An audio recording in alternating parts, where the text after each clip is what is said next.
Uma vida com propósito. 19º dia. Cultivando a comunidade.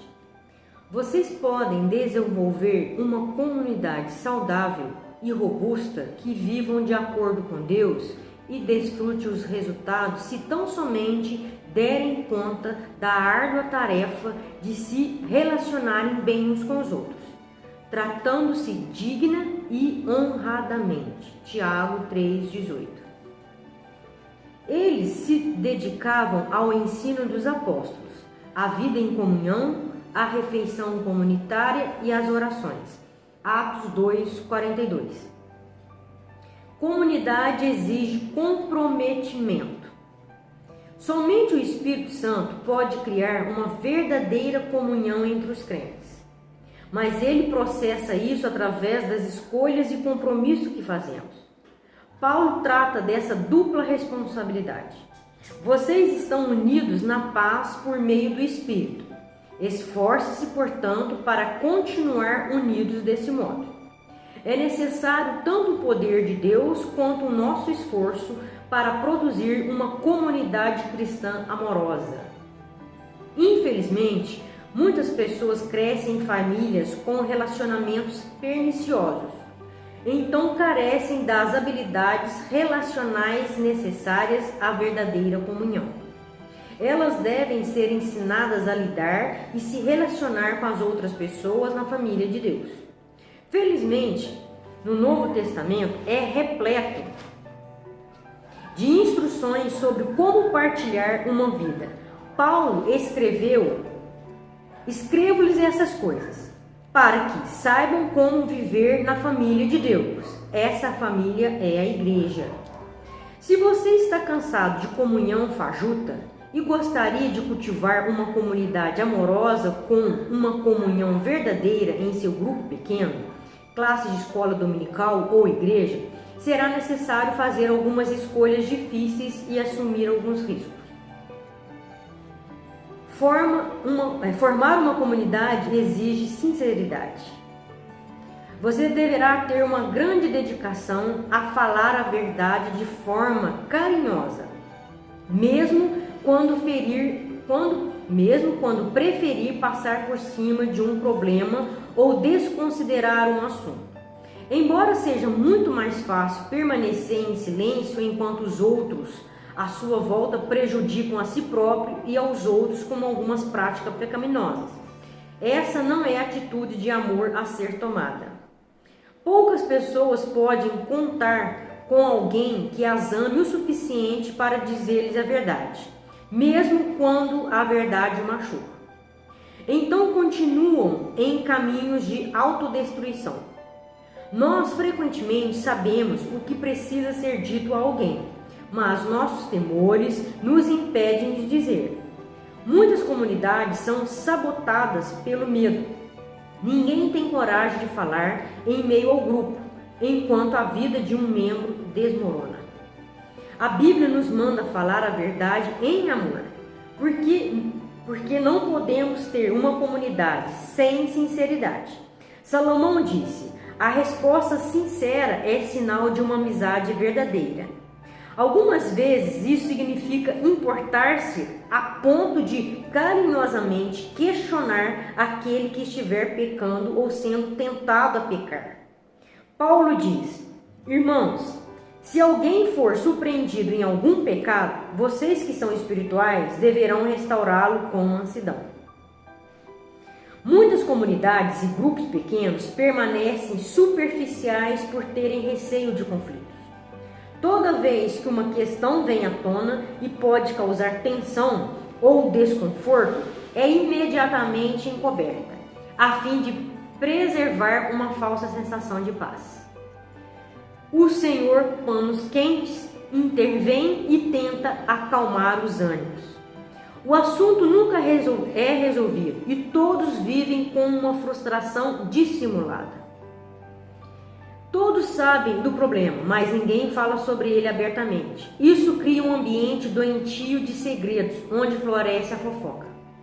A solução de Paulo era direta. Chega de mentiras, chega de fingimento.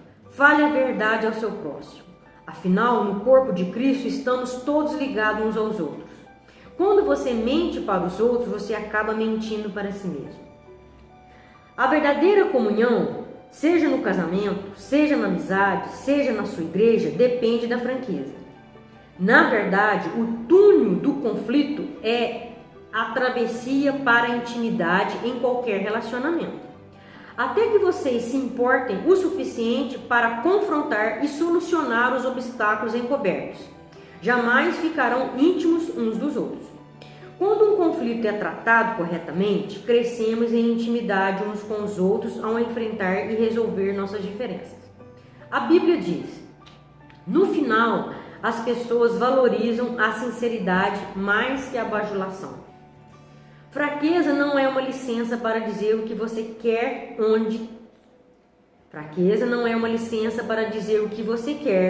onde quiser e sempre que quiser. Não é grosseria. A Bíblia diz que existe um tempo certo e um modo certo de fazer cada coisa. Palavras impensadas deixam feridas permanentes. Deus nos manda falar uns aos outros na igreja como carinhosos membros da mesma família. Não repreenda asperamente um homem idoso, mas exorte como se fosse o seu pai. Trate os jovens como a irmãos, as mulheres idosas como mães e as moças como irmãs. Lamentavelmente, milhares de comunidades foram destruídas por falta de honestidade.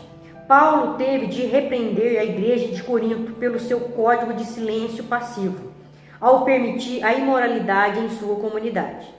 Visto que ninguém tinha coragem de enfrentar o problema, ele disse: vocês não podem simplesmente virar para o outro lado e esperar que isso vá embora por si mesmo. Exponham a situação e lidem com ela. Melhor a desolação e o constrangimento do que a condenação. Vocês deixam isso passar como sendo algo pequeno, mas é tudo menos pequeno. Não deveriam agir como se tudo estivesse tranquilo quando um dos seus companheiros cristãos é promíscuo ou delinquente, é impertinente com Deus ou indelicado com os amigos, quando se embebeda ou se torna ganancioso e voraz. Vocês não podem simplesmente concordar com isso, agindo como se fosse um comportamento aceitável. Não sou responsável pelo que fazem os de fora, mas não teríamos alguma responsabilidade por aqueles de dentro de nossa comunidade? Formar uma comunidade exige humildade. A presunção, o convencimento e o orgulho obstinado destrói a comunhão mais rápido do que qualquer outra coisa. O orgulho ergue muros entre as pessoas. A humildade ergue pontes. A humildade é o unguento que acalma e suaviza as relações. É por isso que a Bíblia diz: sejam todos humildes uns para com os outros. A vestimenta adequada à comunhão é a postura humilde. O resto dos últimos versículos diz: porque Deus se opõe aos orgulhosos, mas concede graça aos humildes. Essa é a outra razão pela qual precisamos ser humildes. O orgulho obstrui a graça de Deus em nossa vida, a qual devemos ter para crescer, nos transformar, ser sarados e ajudar os outros. Recebemos a graça de Deus ao admitir humildemente que precisamos dela. A Bíblia diz que, no momento em que somos arrogantes, vivemos em oposição a Deus. Essa é uma maneira tola e perigosa de viver.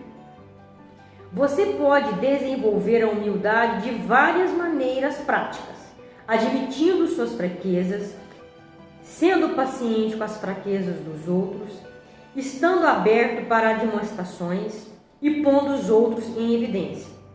Paulo orientou: tenham a mesma atitude uns para com os outros. Não sejam orgulhosos, mas estejam dispostos a associar-se à pessoa de posição inferior. Não sejam sábios aos seus próprios olhos. Aos cristãos em Filipos, ele escreveu: Humildemente considerem os outros superiores a si mesmo. Cada um cuide não somente dos seus interesses, mas também dos interesses dos outros. Humildade não é pensar menos de si mesmo, mas pensar menos em si mesmo. Humildade é pensar mais nos outros. Os humildes concentram-se de tal forma em servir os outros que não pensam em si mesmos.